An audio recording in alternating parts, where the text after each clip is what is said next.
Et bien salut tout le monde, c'est Tutof et aujourd'hui une nouvelle vidéo assez spéciale. Donc aujourd'hui on va parler d'Arduino et je vais vous montrer comment calculer une résistance sur Arduino. Donc comme vous pouvez le constater en fait sur les Arduino, via les pins, vous pouvez seulement relever une tension. C'est-à-dire que par exemple ici, prenons par exemple le fil qui est jaune. Donc le fil qui est jaune ici qu'on peut voir, il mesure la tension qui est ici. Donc là je reçois un signal de 3 volts et le fil noir aussi mesure la tension. Et donc du coup moi qu'est-ce que je veux? Moi je vais calculer la valeur de la résistance et non pas la tension. Et donc dans cette vidéo, je vais expliquer toutes les manières pour pouvoir faire ça. Donc la bonne façon pour pouvoir le faire. Donc c'est très simple. Ici, qu'est-ce qu'on va faire? C'est qu'on va utiliser un pont diviseur de tension. C'est vraiment très simple à comprendre. Donc là, je vous montre ici mon programme. Donc là, on peut voir que... Bon, désolé pour l'écran qui fait des châtiments. Mais voilà, là on peut voir que c'est écrit 10 000. Donc 10 000, ça correspond à la résistance qui est placée ici. Maintenant, imaginons que je prenne une résistance de 10 ohms et que je la place. Je la retire et que je la mette ici, à la place de la résistance de 10 000. On va voir ce qui va se passer. Donc là, automatiquement, il m'affiche 9, 8, 7. Donc là, c'est bon. Là, on est bon. Normalement, ça a stabilisé. Donc là, on est bien dans les 10 ohms environ. Bien sûr, il y a toujours une tolérance, mais là, on est bon dans le calcul. Et donc voilà, c'est très simple. Alors, ce que vous allez faire, donc vous allez utiliser un montage qu'on appelle pont diviseur de tension. Donc je vais vous expliquer théoriquement comment ça fonctionne le pont diviseur de tension. Du coup, pour expliquer de manière théorique, c'est très simple. Donc ici, on a deux montages, le premier montage et le deuxième montage.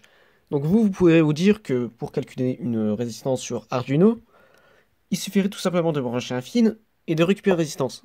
Et ben c'est faux. Là, Arduino, qu'est-ce qu'il va récupérer? Il va récupérer...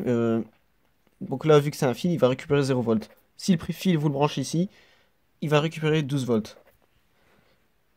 Et donc nous, qu'est-ce qu'on veut? On veut calculer une résistance. Et en fait, pour calculer une résistance, il faut tout simplement utiliser le montage 2.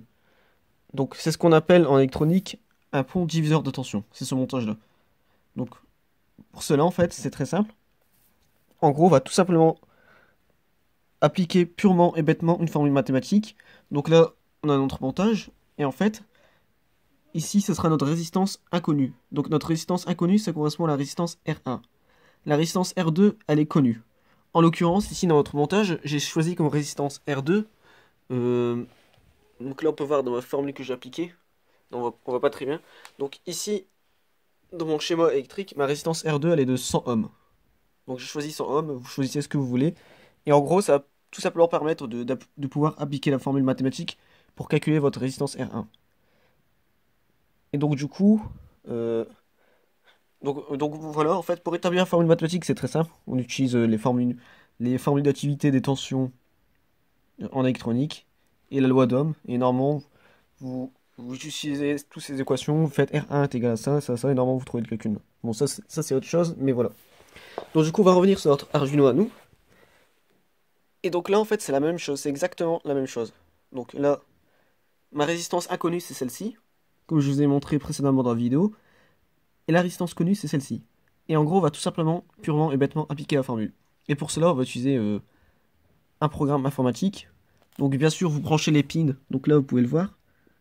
Chaque pin, il est branché à un fil. Vous essayez de faire le même schéma que moi, exactement le même schéma que j'ai fait ici chez vous pour tester si ça fonctionne bien. Moi, ça fonctionne très bien. Et là, en fait, au niveau du programme, donc, très important, au niveau du programme, d'utiliser des... Alors on voit mal, ça fait des effets d'hologramme, je suis désolé, mais peut-être comme ça, voilà. Voilà, là, comme ça on voit mieux. Donc du coup, en fait, là, comme vous pouvez le voir, juste ici, mon code, juste au-dessus de mon code, j'utilise des inside long int. Vous êtes obligé d'utiliser ça. Et vous déclarez ces variables, et donc du coup, moi en fait, donc là, on peut voir que je déclare mes pins sur l'Arduino. Donc le pin de référence, ça correspond au U. Et le pin, ça correspond au U2. Et donc on utilise tout simplement la formule que je vous ai montrée précédemment. Vous l'appliquez tout simplement. Ensuite, on récupère les valeurs, ça.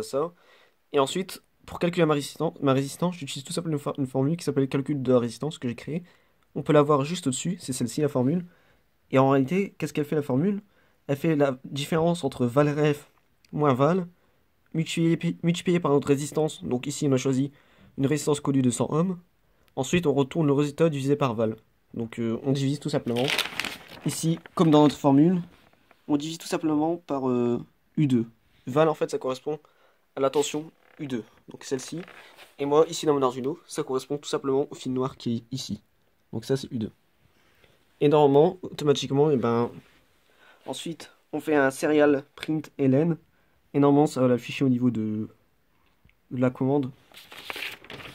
Et vous aurez les valeurs de résistance. Donc voilà. J'espère que ça vous a vraiment aidé. Si vous avez des questions, n'hésitez pas à les poser dans les commentaires. Je vais vous répondre à vos questions. Et moi, je vous dis à plus pour une vidéo. Ciao, ciao.